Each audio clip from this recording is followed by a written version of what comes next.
les 6 erreurs de débutants en randonnée. Salut les trekkers! Comme vous l'avez compris, dans cette vidéo, on va parler des 6 erreurs les plus commises quand on part en trek, quand on part en randonnée, par les débutants, mais pas que. Parce que des fois, on se laisse un petit peu aller et on refait des erreurs de débutants, c'est normal, c'est la vie. Dans ces 6 erreurs, on va commencer par la première, la plus importante. Vous l'avez tous fait, tous, vous l'avez tous fait. Ne dis pas non derrière ton écran, je ne te crois pas. Vous avez tous fait cette erreur, j'ai fait cette erreur, le sac trop lourd. Et ça, c'est une putain de question. Un sac de randonnée, c'est pas fait pour être lourd. En rando, en trek, on dit qu'on porte ses peurs. Plus j'ai peur de manquer de quelque chose, de confort, d'un outil, d'un truc, plus je vais mettre des choses dans mon sac, plus il va être lourd, plus ça va être infernal. Les vrais randonneurs, les vrais trekkers savent très bien que le vrai confort, c'est la légèreté. Et c'est pas le super outil bidule machin que j'ai vu sur YouTube. Donc l'objectif, c'est d'avoir le sac le plus léger possible. Alors, pour ceux qui aiment les chiffres, gardez en tête 20%. 20% de ton poids de corps dans le sac maximum. Ça veut dire que pour, je sais pas, un homme de 75 kg, c'est 15 kg de sac max. Pour une femme de 60 kg, par exemple, c'est 12 kg max. 20%. Pas plus. Après, on peut dire oui, c'est facile, mais comment je fais concrètement? Sincèrement, 80% de la réponse à cette question, c'est de la psychologie. Ça se passe là-haut. Et oui, puisque quand on a peur, on met plus de choses dans le slack, il va falloir travailler ses propres peurs. Ça fait 15 000 km de trek en autonomie que je marche, et je peux dire que plus je pars marcher, plus je pars léger. Mon sac s'allège au fur et à mesure des années, c'est incroyable. Les conseils rapides, efficaces pour pouvoir diminuer le poids de ton sac. Dans un premier temps, prends un sac de 50 litres, pas plus. Même quand tu pars en autonomie sur 7 ou 15 jours, prends un sac de 50 litres comme celui que j'ai derrière dans le dos, 50 litres, pas plus. Et encore 50 litres, c'est le max. J'ai jamais pris de sac de plus de 50 litres, sauf quand je suis allé traverser la Norvège parce qu'il y avait des conditions météo particulièrement difficiles, des températures particulièrement difficiles et 200 km entre deux points de ravito, ce qui fait qu'il fallait porter beaucoup de nourriture dans le sac. Donc à part des cas exceptionnels, très difficiles en ravitaillement ou très difficiles en altitude, prends un sac de 50. Ensuite, quand tu fais ton sac, en général, je me pose une question très simple. Quand je vais mettre quelque chose dans mon sac, n'importe quel outil, n'importe quel objet, n'importe quel vêtement, je me dis, est-ce que j'aurais besoin de ça tous les jours ? Oui ou non? Si la réponse c'est non, en général, ça dégage. Et si c'est oui, ça rentre dans mon sac.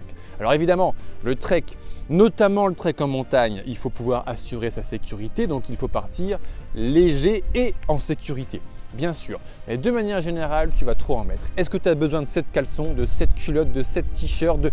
Non, tout ça, tout petit. Allez, si comme moi tu kiffes la rando, viens, like, abonne-toi et rejoins-moi sur ce réseau social. Deuxième erreur la plus courante, c'est de partir avec des chaussures ou du matos neuf. Non, ne fais plus jamais ça, c'est une grosse connerie. Alors déjà, les chaussures, on dit qu'on fait ses chaussures, c'est-à-dire qu'une chaussure neuve, elle est au maximum de sa rigidité, elle est dure, les textiles sont pas très souples, la membrane n'est pas encore assouplie, le creusement qui va se faire progressivement au niveau des orteils n'est pas encore fait. Donc surtout pour les chaussures, ne pars jamais avec des chaussures neuves. Il faut les faire, c'est-à-dire qu'avant de partir faire une rando, un trek, tu achètes tes chaussures longtemps à l'avance et vu que tu es intelligent et que tu as pris du temps pour te préparer avant de partir et que tu as fait un programme de préparation physique avec moi ou avec un autre, qu'importe, eh bien tu as utilisé ton matos en conditions réelles pour voir si tu te sens bien dedans. Les chaussures, c'est super important, on a fait beaucoup de vidéos sur la chaîne, on a écrit beaucoup d'articles sur le blog Le Banquier Randonneur sur ce sujet, donc si tu veux en savoir plus, vas-y.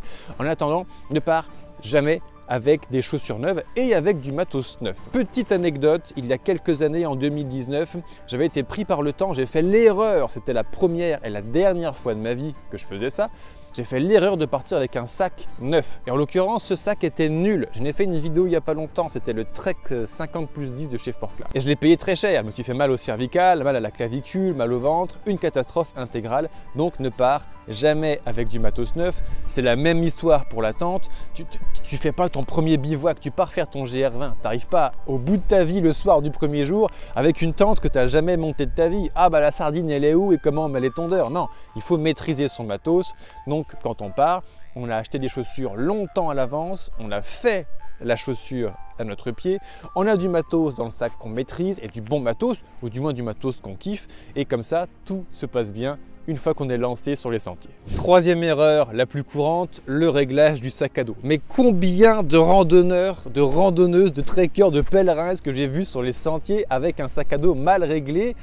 Et entre nous, si pendant que tu pars marcher plusieurs jours, tu as mal aux épaules, tu as mal dans les cervicales, tu as mal au dos, tu as mal dans les hanches, pose-toi la question des fois à tout hasard si c'est pas parce que ton sac est mal réglé. Et comment est-ce qu'on fait pour régler un sac? J'ai fait une vidéo il n'y a pas longtemps sur le sujet, je te propose de regarder en quelques secondes comment régler n'importe quel sac de rando. C'est parti! Alors pour commencer, c'est très simple, on va tout desserrer, absolument toutes les sangles, voilà. Et une fois qu'on en est là, on va recommencer en serrant la sangle ventrale pour qu'elle soit au bon niveau autour des hanches et qu'elle serre suffisamment bien au niveau des crêtes iliaques. Une fois que c'est bien verrouillé de ce côté-là, on va s'occuper des lanières. Donc avec ces deux grandes lanières orange, tu ne peux pas les rater. Tu tires pour pouvoir régler le sac en hauteur sur le dos et qu'il soit plaqué sur ton dos. Ensuite, il ne te reste plus qu'à fermer la pectorale que tu peux régler dans la hauteur d'ailleurs. Et ça y est, là je pense que mon sac, il est bien fait. Quatrième erreur, ça c'est spécial pour les mecs. Si tu es un mec de moins de 28 ans, regarde bien et écoute bien ce que je vais dire. Parce que quand on a moins de 28 ans et qu'on est un mec, statistiquement, on a beaucoup de testostérone, ce qui nous empêche parfois de réfléchir un peu avec notre cerveau et c'est normal. C'est très bien. Tu as moins de 28 ans, tu as envie de faire le tour du monde à pied, de monter sur le Mont Blanc, sur l'Everest, de montrer que tu en as. C'est excellent, c'est une bonne nouvelle. Par contre, je t'invite à ne pas te surestimer. Et concrètement, quelques chiffres pour ceux qui aiment les chiffres, qu'est-ce qu'il faut prendre en compte? La première chose, c'est le nombre de kilomètres. Quand tu n'as jamais marché 40 km par jour dans ta vie, ça va faire mal, ça va faire très mal. Il faut se préparer avant de partir pour que ça se passe bien. Deuxième chose, le dénivelé. Oh, le dénivelé, les premiers GR de montagne que tu vas faire, que ce soit le GR10, la traversée des Pyrénées, le GR20, la fameuse traversée de la Corse, le tour du Mont Blanc, qu'importe. Quand tu te rapproches d'une montagne, tu vas bouffer du dénivelé et ça va faire mal parce que le dénivelé, ça se décompose en deux parties de souffrance. La première, c'est à la montée. C'est un exercice cardio-respiratoire et vraiment cardiaque. 50% des morts en randonnée, c'est des hommes qui font des crises cardiaques en montant, typiquement. Et la deuxième phase de plaisir, c'est à la redescente où là, on fait de la gestion de choc articulaire parce que quand on redescend une montagne, on est souvent sur un terrain minéral, donc de la roche, aucun amorti végétal. On a tout le poids de notre corps, l'élan de notre corps, l'énergie cinétique et le poids de notre sac qui vient choquer nos articulations à chaque pas. À chaque fois qu'on pose le pied par terre, boum, on a un choc articulaire, cheville, genou, hanche, dos, cervical. Donc le dénivelé, ça complique énormément la difficulté de la randonnée. On dit que 100 mètres de dénivelé positif, c'est équivalent à 1 km d'effort. Ce qui fait que si tu es en montagne, que tu marches 20 km plus 1000 mètres de dénivelé, c'est comme si tu marchais 30 km à plat en plaine. Alors ça, c'est un truc de trailer qui essaye de faire une comparaison avec un effort cardio-respiratoire. Quand on est trekker, quand on est randonneur, qu'on a 15 kg dans le dos en plus, les chocs articulaires, ça te savate les genoux et c'est bien pire que ça en fait. Troisième chose, c'est la durée. Ouais, moi je suis un ouf, je fais du trail, je fais du marathon, je peux faire des énormes journées, ça passe. Eh oui gros, mais si tu pars marcher plusieurs jours et qu'en plus tu dors dans une tente et que tu es au début pas forcément habitué à dormir dehors, les nuits vont être moins bonnes. La récupération va être moins bonne, les journées vont s'accumuler et jour après jour, en fait, les premiers jours, ce sont les plus difficiles. Mes trekkers expérimentés le savent parce que tu as les grosses journées qui tombent dessus et les premières nuits ne sont pas forcément les meilleures. Donc partir dans la durée, ça rajoute une difficulté complémentaire même si tu as un beau capital sportif. Maintenant que je suis coach sportif, que j'accompagne beaucoup d'entre vous à vous préparer à partir avant de faire vos GR20, vos tours du Mont Blanc, je vous vois toutes les semaines en visio, sur Zoom, en coaching, je vois ce que sont vos capitales physiques, ce que vous imaginez et moi, je sais ce que c'est que le terrain. Alors attention, des fois, on peut avoir des petites surprises. Quatrième truc dans lequel tu te surestimes, c'est le groupe. Le pire truc que tu puisses faire de ta vie, c'est je vais faire le GR20, je kiffe, je suis un ouf, tiens, j'invite ma meuf. Génial! Est-ce que ta copine, elle a déjà fait de la randonnée, oui ou non? Est-ce qu'elle a déjà porté un sac de 12-15 kg pendant 7 ou 10 jours, oui ou non? Si tu te surestimes toi-même, le risque c'est que tu te blesses toi-même. Si tu surestimes les membres de ton groupe que tu engraines avec toi, attention, il y a des couples qui ont explosé à cause de ça. Et lundi 4 mars, note bien cette date dans ton emploi du temps, live ici sur YouTube à 20 h. Ce sera lundi 4 mars, on va parler de rando trekking. Ce sera l'occasion pour toi de me poser toutes tes questions et on va passer un bon moment ensemble avec notre communauté de randonneurs, de trekkers. La 5e erreur des débutants en randonnée, pareil, vous me la faites tous, c'est de sous-estimer cette fois-ci la météo. La météo, elle est extrême, trop chaud, trop froid et il ne faut pas prendre ça à la légère. Alors on va commencer par le soleil. On pourrait se dire ouais, c'est génial, l'été on part randonner, wouh, c'est cool, il fait chaud, il fait beau. Oui, sauf que si tu fais pas gaffe, le soleil va te taper dessus et tu vas avoir un coup de soleil. Alors quand tu pars en vacances avec tes copains, copines, avec ta famille sur la Côte d'Azur, que tu prends une loque au bord de la plage et que tu rentres chez toi le soir, que tu te mets 1 litre de biafine sur le corps, ça va. Quand tu pars marcher, faire la traversée des Pyrénées pendant 1 mois en plein cagnard, au mois de juillet, août, alors qu'en plus on est à 2000 mètres d'altitude, il y a moins d'atmosphère, tu te prends 2 fois plus d'UV, les coups de soleil ça arrive. Et le soir dans la tente, tu continues à cramer et tu n'as pas accès illimité à l'eau, à la biafine. Donc il faut vraiment gérer ça. De plus, si tu mets coup de soleil sur coup de soleil, notamment sur la tête, il y a Madame Insolation qui va arriver. Ouh, Madame Insolation, je ne sais pas si tu connais ça. Il faut le vivre pour savoir à quel point c'est délicieux l'insolation. Ça m'est arrivé une fois dans ma vie, quand j'ai traversé le Portugal en 2017, il faisait 44 degrés Celsius et près de Nazaré, j'ai marché 90 km en plein soleil sur un chemin de sable blanc au milieu d'une pinède, axé nord-sud. Parfait, en plein soleil toute la journée. J'ai pris un coup de soleil qui a dégénéré en insolation. Qu'est-ce que ça fait? Madame Insolation, elle t'apprend ce que c'est que des vomissements, de la diarrhée. Tu vas, déjà que tu es déshydraté, tu vas aux chiottes, en plus te vider complètement 4 fois dans la nuit. C'est absolument horrible. Et quand l'insolation est vraiment allée loin, attention à ce qu'on fait, on peut avoir de la fièvre et de la fièvre délirante. Alors la fièvre, courbature, tu es plié en deux, tu peux plus bouger, tu es au bout de ta vie. Et fièvre délirante, tu tombes en plein délire, mais en plein délire. J'étais dans un camping, dans cette pinède, un camping de surfeurs au beau milieu du Portugal. Je me suis levé à 2 h du mat, j'avais des courbatures partout. Alors je me levais pour la 4e fois de la nuit, à 2 h du mat, pour aller aux chiottes, tu vois. J'avais 100 mètres à faire pour aller aux toilettes de ce camping, de ma tente, et 100 mètres pour revenir. Et j'ai mis 20 minutes pour faire 100 ou 200 mètres, tellement j'étais mal courbaturé. Et dans ma tête, j'étais en plein délire. J'étais parti, ça y est, c'est parti. Je replie la tente, il est 2 h 30, je vais partir à la fraîche, c'est génial, on va bouffer des kilomètres aujourd'hui. Complètement cinglé. Je suis devenu complètement cinglé ce jour-là. Donc, si tu veux éviter de rencontrer Madame Insolation, qui te tape vraiment sur le système nerveux, je t'invite de faire très attention au soleil.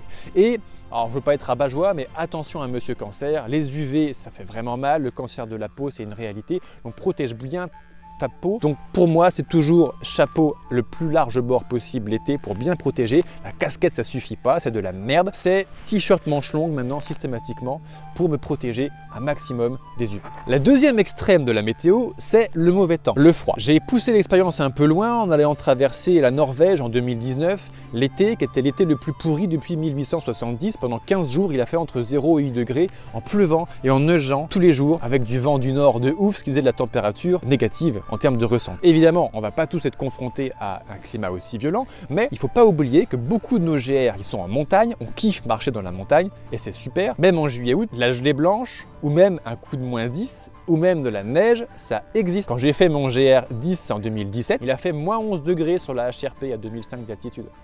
-11 au mois d'août. Donc attention, il ne faut pas négliger ça. Et ça, c'est l'extrême. Mais en fait, le truc le plus courant en rando, c'est la pluie. Je crois que c'est Sylvain Tesson qui écrivait dans un de ses bouquins « On reconnaît les baroudeurs à ce qui respectent la pluie ». Parce que les petits jeunes, ils sont là « Ouais, la pluie, rien à foutre, je suis un ouf, j'avance quand même. Ouais. » Mais la pluie, t'es trempé. Donc ce qui fait que tu es mouillé. Le soir, dans ta tente, tu vas rester mouillé. Le sol va être glissant. Tu as plus de chances de tomber en hypothermie. La pluie, c'est vraiment un problème. C'est une compagne qui s'invite alors que tu ne l'as pas invitée, elle s'invite toute seule. Plus tu pars longtemps, plus tu vas en avoir. Donc ça prend et ça se respecte. Respecte le soleil, protège-en toi. Respecte la pluie, protège-en toi. Et ça va bien se passer. Et pour parler plus de rando, je t'invite à venir participer à l'événement live en groupe, en visio. Ça se passera du 6 mars au 10 avril. Toutes les semaines, on passe 1 heure ensemble en visio avec un groupe de randonneurs, de trekkers passionnés, motivés. Et on va parler technique, on va se rencontrer, on va parler matos, on va parler préparation physique, on va partager nos rêves ensemble en visio et comme ça on va bien se motiver pour partir sur les sentiers. C'est la tribu des trekkers, ça se passe du 6 mars au 10 avril et tu auras plus d'infos en description et peut-être quelque part là. Sixième et dernière erreur des débutants en randonnée, c'est de ne pas y aller. Mais combien de temps, depuis combien de temps tu es en train de te dire un jour j'irai, un jour j'irai, un jour j'irai. C'est dans la vie, il y a 3 étapes. D'abord, tu penses, tu dis putain, je vais aller faire un GR, je vais aller faire ce GR, j'irai faire ce Saint-Jacques-de-Compostelle, c'est mon rêve. La deuxième étape, c'est d'en parler. T'en parles à tes copains, copines, tes collègues, ta famille, vous verrez un jour j'irai faire ça. Ok, alors là, le niveau d'engagement augmente un peu parce que si tu le fais pas, tu passes un peu pour une gourde. Le troisième niveau d'engagement, c'est l'action. Il faut y aller. Tu achètes tes chaussures, tu les fais, tu achètes ton sac, tu mets le matos qu'il faut dedans et tu pars sur les sentiers. Il faut y aller progressivement, mais il faut y aller. Combien de personnes est-ce que j'ai vu me dire toute ma vie, j'ai rêvé de faire Saint-Jacques-de-Compostelle, j'ai attendu la retraite toute ma vie pour partir faire Saint-Jacques-de-Compostelle et je ne l'ai jamais fait. Ou malheureusement, il y a Monsieur Cancer qui est passé à ce moment-là et ça complique tout de suite un peu les choses. Donc, si tu as un rêve, vis-le. Alors, il se trouve que sur cette chaîne YouTube, on parle beaucoup de rando et de trekking. Moi, c'est ma vie. Je suis dans la phase d'après. Je suis devenu le trek, je suis devenu le sentier. Je ne fais que ça de ma vie depuis 7 ans. Et c'était mon rêve. Je l'ai fait devenir une réalité. Donc, si tes rêves, ça parle de rando trek, abonne-toi, mets un like d'ailleurs et dis-moi en commentaire ce que tu en penses. Et va sur les sentiers, va vivre ton rêve à toi. Si tu as kiffé ces 6 erreurs et les solutions, remercie-moi avec un like et je te dis à lundi prochain en live. On sera en live à 20 h lundi prochain sur YouTube pour parler de rando, de trek et faire devenir tes rêves une réalité. Ciao, à très bientôt.